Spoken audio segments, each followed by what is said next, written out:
अस्सलामुअलैकुम दोस्तों और साथियों, उम्मीद है आप लोग खैरियत से होंगे। आज की इस वीडियो में हम बात करेंगे, एक बड़ा अहम टॉपिक है कि लोगों को जो टांगों की खून की नालियाँ होती हैं तो वो फूलना शुरू हो जाती हैं। इसको हम कहते हैं वेरिकोज वेन्स। वेन्स कौन सी खून की नालियाँ होती हैं? हमारे जिस्म में दो किस्म की खून की नालियाँ हैं, एक को हम कहते हैं वेन्स और एक को हम कहते हैं आर्टरीज़। आर्टरीज़ जो हैं वो खून को लेके जाती हैं जब हमारा दिल धड़कता है तो पूरे जिस्म की तरफ, लेकिन जब वो इस्तेमाल में आ जाता है खून, उसके बाद उसने वापस सफ़र करना होता है दिल की तरफ, तो उनको जो दिल की तरफ खून की नालियाँ लेके आती हैं उनको हम कहते हैं वेन्स। अब टांगों में जो खून की नालियाँ होती हैं, इसको आपने समझना है कि जब ये वापस खून को लेके आ रही होती हैं दिल की तरफ, तो ये अगेंस्ट ग्रेविटी, ज़मीन की जो कशिश शकल या खींच होती है तो उसके अपोजिट जा रही होती हैं, मेहनत कर रही होती हैं। तो एक वेल्व बने हुए हैं इन नालियों के अंदर, दरवाजे बने हुए हैं कि जो उस खून को सिर्फ ऊपर की तरफ तो जाने देते हैं लेकिन नीचे की तरफ नहीं आने देते। लेकिन कुछ शोबे ऐसे होते हैं कि जिसमें आपको काफ़ी देर तक खड़ा होना पड़ता है, जैसे कि कोई अगर सिक्योरिटी गार्ड है, स्कूल टीचर है या किचन में कोई काम करता है, तो जब वो बहुत ज़्यादा देर तक खड़ा रहता है तो इन्हीं दरवाज़ों के ऊपर मुसलसल वो खिंचाव पड़ा होता है ज़मीन की कशिश शकल का, या वो दबाव पड़ा होता है कि ये जो दरवाजे हैं ये मुकम्मल बंद होना छोड़ देते हैं कि जब ब्लड जो है वापस रोकने के लिए जो ये बंद होते थे। तो उस सूरत में क्या होता है कि पूलिंग हो जाती है कि जो खून दिल की तरफ जाना था वो अब नीचे रहना शुरू हो जाता है, जिसकी वजह से ये खून की नालियाँ जो इनको लेके जा रही थी वापस, ये फूल जाती हैं, क्योंकि जाहिर है कि अब इनमें पूलिंग है ब्लड की। और जब वो फूल जाती हैं तो इसको हम कहते हैं वेरिकोज वेन्स। वेरिकोज वेन्स जो हैं वो आपकी ज़िंदगी को अजीरन बना देती हैं अगर आप इनको कंट्रोल ना करें, क्योंकि ये जो वीडियो है ये आपको कुछ ऐसी टिप्स बताएगी कि जिसकी मदद से आप वेरिकोज वेन्स या अपनी टांगों की फूली हुई ये जो खून की नालियाँ होती हैं इनको आपने कंट्रोल कैसा करना है, क्योंकि अगर आप इसको कंट्रोल नहीं करेंगे तो ये यकीनन बढ़ती जाएगी और फिर बहुत मसले बनते हैं। तो कुछ टिप्स हैं, कुछ आपको वो चीज़ें जो आप खुद कर सकते हैं। ज़ाहिर है जब आपको ये मसला होगा तो आपने अपने डॉक्टर से बात करनी है, डॉक्टर आपको इसका मुनासिब इलाज भी बताएंगे, लेकिन जो टिप्स हैं वो मैं आपको बता देता हूँ कि आपने क्या करना है। क्योंकि ये मसला होता ही काफ़ी देर तक खड़ा होने से है कि लॉन्ग स्टैंडिंग से है, तो आप कभी भी 3 घंटे से ज़्यादा मुसलसल मत खड़े हों, क्योंकि जब आप 3 घंटे से ज़्यादा खड़े होंगे तो ये मसला कम होने की बजाय सिर्फ बढ़ेगा। तो आप कोशिश करें कि हर आधे घंटे बाद, हर घंटे बाद एक ब्रेक लें और उस ब्रेक में चलें फिरें, कहीं पर रेस्ट करें, कुछ ना कुछ ऐसा करें कि जिससे मुसलसल जो स्टैंडिंग से इसके ऊपर असर पड़ रहा है तो वो चीज़ कम हो जाए। तो आपका जो वो ब्रेक लेना है और अवॉइड करना है 3 घंटे या उससे ज़्यादा मुसलसल खड़ा होने से, तो एक तो वो चीज़ ज़रूरी है। दूसरा, आपने अपनी जो टांगें हैं, अब जो देखें आपकी मजबूरी है जॉब, अब आप कहीं कोई ऐसा काम करते हैं कि आपका खड़ा होना मजबूरी है, लेकिन आप चल फिर सकते हैं, कुछ ऐसे बैठ सकते हैं जो मैंने अभी पहली टिप पे बात की आपको या पहला बताया। दूसरा, आप ये कर सकते हैं कि जब आप रात को सोने लगें तो 2 काम आपने करने हैं। एक तो सोने से 15 मिनट पहले अपनी टांगों को आप बिल्कुल ऊपर की तरफ 90 डिग्री पे रखें, चाहे दीवार के साथ लगा के या वैसे भी किसी भी तरीके से। और एक तो ये करेंगे, और रात को सोते हुए अपनी टांगों के नीचे 2 तकिए रखेंगे ताकि आपका जो टांगों की पोजीशन है वो उस लेवल पे आ जाए कि जिससे खून का बहाव दिल की तरफ ज़्यादा हो, ना कि ये कि वो रात को सोते वक्त भी ज़्यादा ब्लड आपकी टांगों में रहे। तो दूसरी जो टिप है वो ये है कि आपने रात को सोते वक्त ये काम करना है कि अपने लेग को रेज़ करना है। तीसरा ये है कि आपने कुछ ऐसी एक्सरसाइजेस करनी है कि जिससे आपके जिस्म में खून की सर्कुलेशन ज़्यादा होगी, जिससे वेरिकोज वेन्स को फ़ायदा होगा। उसमें क्या है, जैसे आप साइकिलिंग कर सकते हैं, स्विमिंग कर सकते हैं, वॉक कर सकते हैं, लेकिन कोशिश करें कि हैवी वेट ना उठाएं या बहुत तेज़ी से ना दौड़ें, क्योंकि आपकी वेन्स फूली हुई होती हैं, उससे आपको डिस्कम्फर्ट का लेवल, आपको बेचैनी है, ये चीज़ ज़्यादा हो सकती है। तो ये एक चीज़ ज़रूरी है।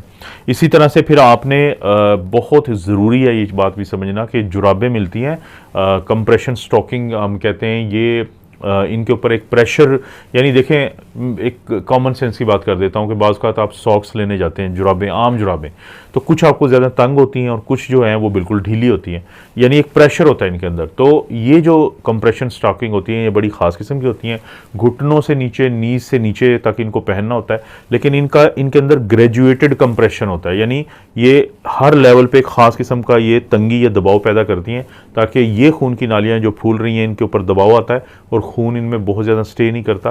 तो कंप्रेशन स्टॉकिंग आपका डॉक्टर भी आपको बता सकता है, या आप जाएंगे तो आपको बिलो नी ग्रेड 2 उनको कंप्रेशन स्टॉकिंग कहते हैं, तो वो आपको मिल जाएंगी, तो वो भी आपको बहुत ज़्यादा फ़ायदा देती हैं वेरिकोज वेन्स में। इसके बाद बारी आती है कि लोग अक्सर पूछते हैं कि क्या मसाज करना चाहिए।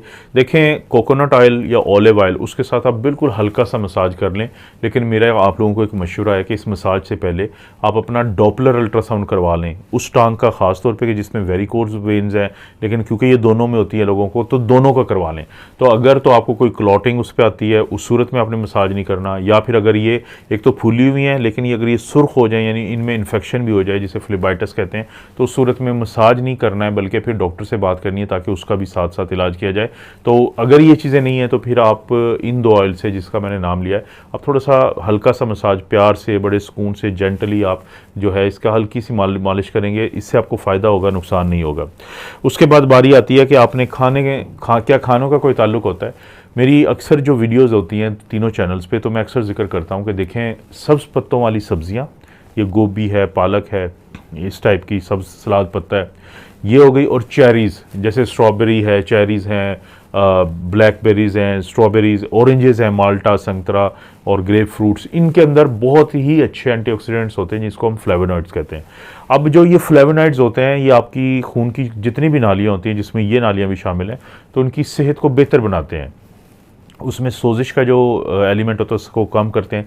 तो इसलिए कोशिश करें कि अपनी खुराक के अंदर इन चीज़ों को आप ज़्यादा रखें, तो उससे आपको बहुत ज़्यादा फ़ायदा मिलता है।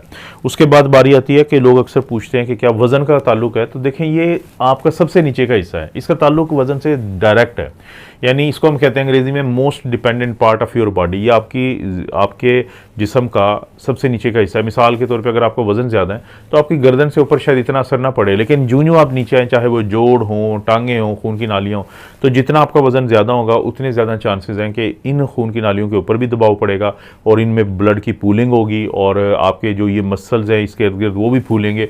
तो हर सूरत अपना वज़न कम करें, क्योंकि ज़्यादा आप एक्सरसाइज तो नहीं कर सकेंगे, तो कोशिश करें कि किसी भी तरीके से अपनी डाइट को कंट्रोल करें, डाइट को स्विच करें। प्रोसेस्ड फूड है, जंक फूड्स है, ये ऐसे खाने कि जिसके अंदर फाइबर तो होता नहीं है, न्यूट्रिशन तो होती नहीं है, लेकिन सिर्फ वो आपकी ज़ुबान का टेस्ट होता है, तो वो चीज़ें ना खाएं। फल सब्जियों की तरफ आएँ, सलाद की तरफ आएँ, तो इससे आपको काफ़ी फ़ायदा हो जाएगा। या फिर आप बेड पे भी बैठे बैठे बड़ी एक्सरसाइजेस कर सकते हैं कि जिससे आपकी कैलोरीज बर्न होती हैं। तो वेट जो कंट्रोल है वो ज़रूर करें। सबसे आखिर में, जो आपको मार्केट से मुख्तलिफ़ किस्म की क्रीमें मिलती हैं, तो बहुत ज़्यादा क्या उसका फ़ायदा होता है, लोग अक्सर दावा करते हैं कि ये लगाएं तो वेरिकोज वेन्स ठीक हो जाएंगी। उसका आपको कोई खातर खा फ़ायदा तो नहीं होता, लेकिन आप उन चीज़ों पे एतबार कर बैठते हैं जिससे आपका कीमती टाइम ज़ाया होगा। ना तो फिर आप अपने डॉक्टर के पास जाएंगे और ना इन चीज़ों का टिप्स का ख्याल रखेंगे जो मैंने आपको कुछ बताई है कि अगर आप इनका ख्याल रखें तो आपको फ़ायदा होगा। तो इसलिए बहुत ज़्यादा ये जो क्रीमें होती हैं ना, जिनकी मार्केटिंग बड़ी अच्छी होती है, उस पर पैसा मार्केटिंग पर लगा होता है, तो वो आप क्योंकि उसके झांसे में आ जाते हैं, तो फिर आप उस तरफ तो जो ज़्यादा देते हैं बजाय इलाज की तरफ। तो ये कुछ ऐसी चीज़ें हैं जिनसे आप अपना वेरिकोज वेन्स का मसले को कंट्रोल कर सकते हैं, किसी हद तक कम कर सकते हैं, जिससे ये बढ़ेगा नहीं, क्योंकि बढ़ती हुई वेरिकोज वेन ज़िंदगी को अजीरन कर देती हैं। लोग सोशली बड़े एम्बेरस्ड होते हैं, वो उनको ज़िंदगी के मामलात बहुत ज़्यादा यानी कि हल करने में उनको प्रॉब्लम हो रहे होते हैं। तो इसलिए ये चीज़ों को फॉलो करें जो मैंने आपको बताई हैं। आपको पता है इस चैनल पर इस तरह की वीडियोज़ मिलती रहती हैं। वीडियो को लाइक करें, चैनल को करें सब्सक्राइब, बेल नोटिफिकेशन ज़रूर दबा दें। कोई वीडियो अच्छी लगती है तो दोस्तों रिश्तेदारों से शेयर का ऑप्शन है, उसको ज़रूर इस्तेमाल करें। कोई अच्छा सा कमेंट करें, ज़रूरी है। आप अपना और अपनी फैमिली का ख्याल रखें। अल्लाह ताला आपको और आपकी फैमिली को हर किस्म की बुराई, बीमारी और आजमाइश से महफूज रखें।